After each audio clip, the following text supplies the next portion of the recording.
Hello everyone, Assalamu alaikum. This is Sir Pasha and we are back with more lectures on dynamics. अच्छा, आज बारी है Newton's third law of motion की. One of the most underrated law particularly for new physics learners. जो O levels A levels के बच्चे होते हैं ना, जो हाई स्कूल स्टूडेंट्स होते हैं, अनफॉर्चुनेटली समटाइम्स उनको ना थर्ड लॉ ऑफ मोशन एक मजाक लगता है.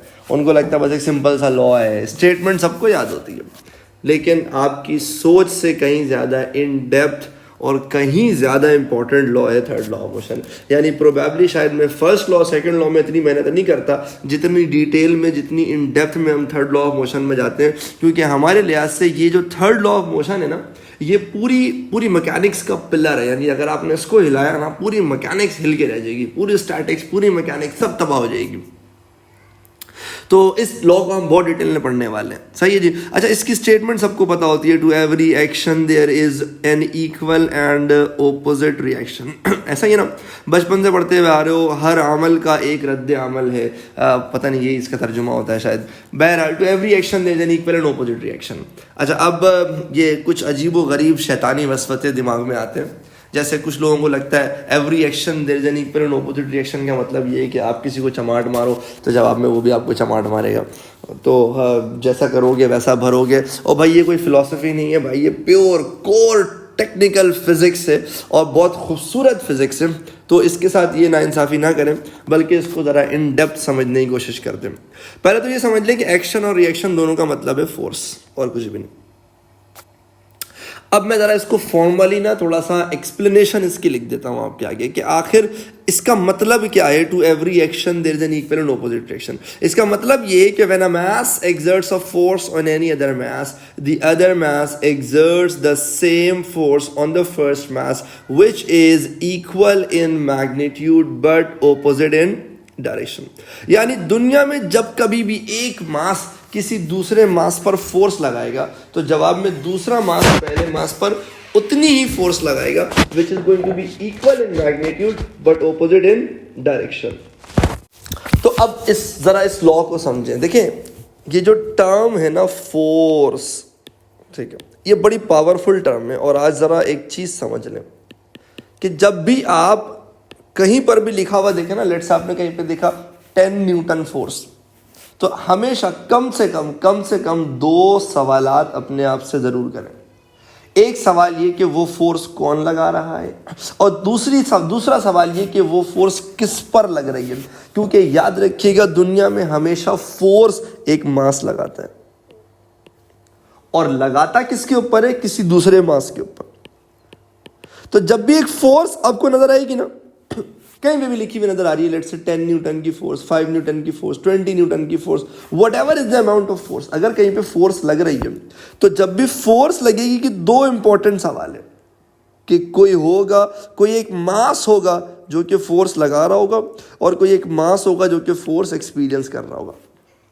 ऐसे ही ख्वाबों ख्यालों में अचानक से कोई फोर्स नहीं लग गई. अगर मुझ पर या किसी भी बॉडी पर कोई एक फोर्स लग रही है, तो वो फोर्स कोई ना कोई दूसरा मास है जो कि मुझ पर लगा रहा होगा. अब जब भी किसी एक मास ने दूसरे मास पर फोर्स लगाया, तो जवाब में दूसरा मास पहले मास पर उतनी ही फोर्स लगाएगा, which is going to be equal in magnitude but opposite in direction.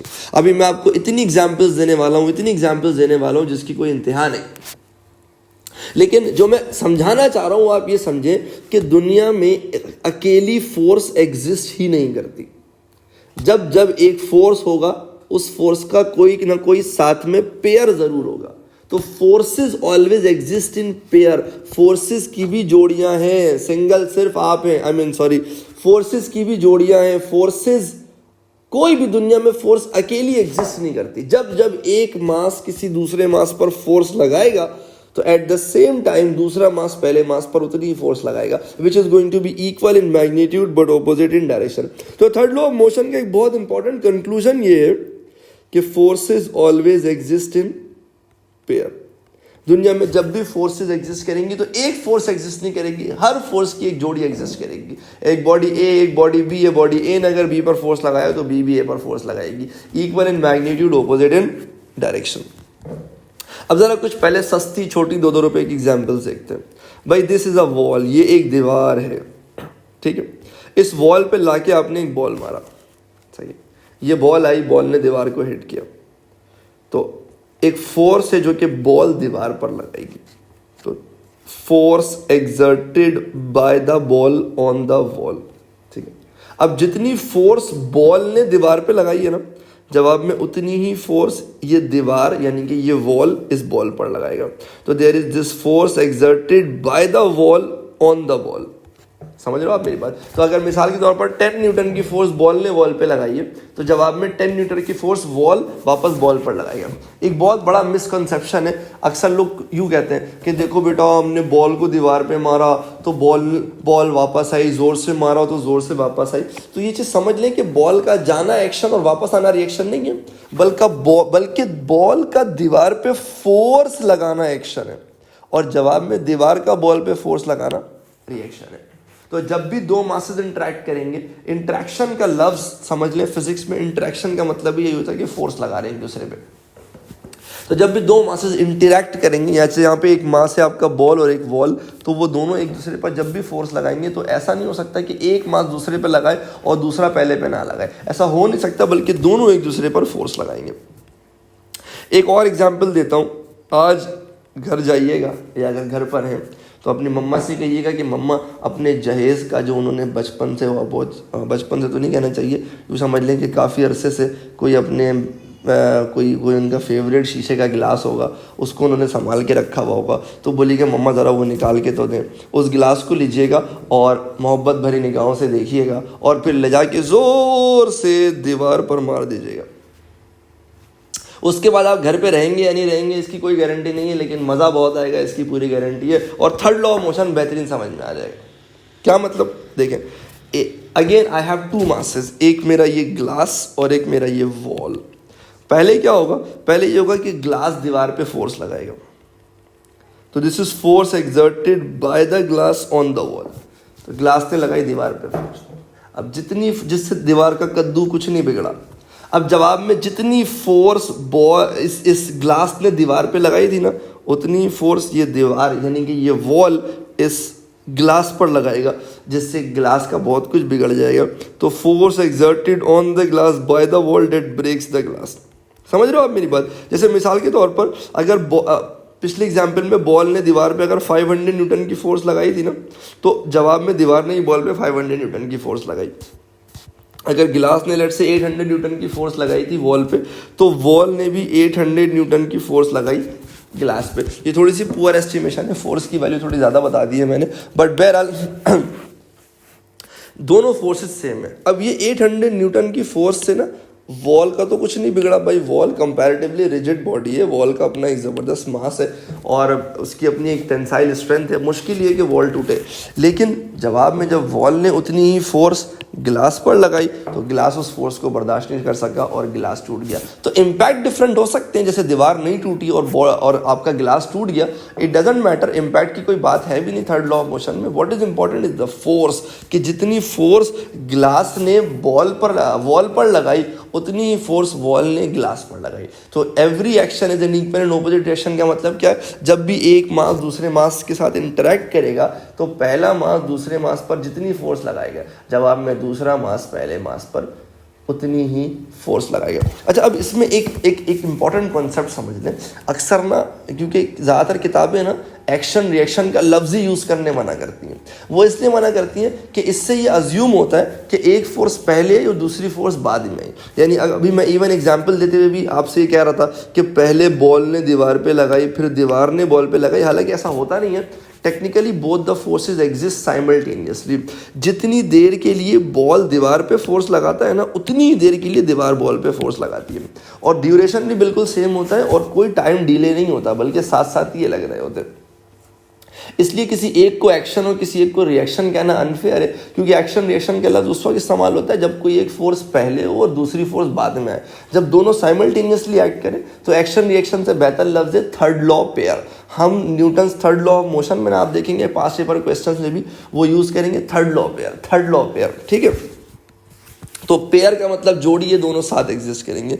फिर वो मशहूर ज़माना एग्जाम्पल, किसी इंसान का चेहरा मुबारक आपके सामने और मुस्कुराता हुआ चेहरा आपको पसंद नहीं आया और आपने अपने गुनाहगार हाथों से एक अदद थप्पड़ उसके रुखसार पे रसीद कर दिया। तो जैसे ही आपका हाथ इसके चेहरे पर आके लगेगा और जैसे ही आपका हाथ इसके चेहरे पर एक फोर्स लगाएगा तो इसे कहेंगे force exerted on the face by the hand. देखो मैंने हमेशा क्या कहा, जब भी कोई फोर्स देखो तो अपने आप से दो सवाल पूछो, किसने लगाई, किस पर लगाई। तो यहाँ पे एक फोर्स है जो किसी के चेहरे पर लगी है, किसने लगाई, आपके हाथ ने लगाई, तो on the face by the hand.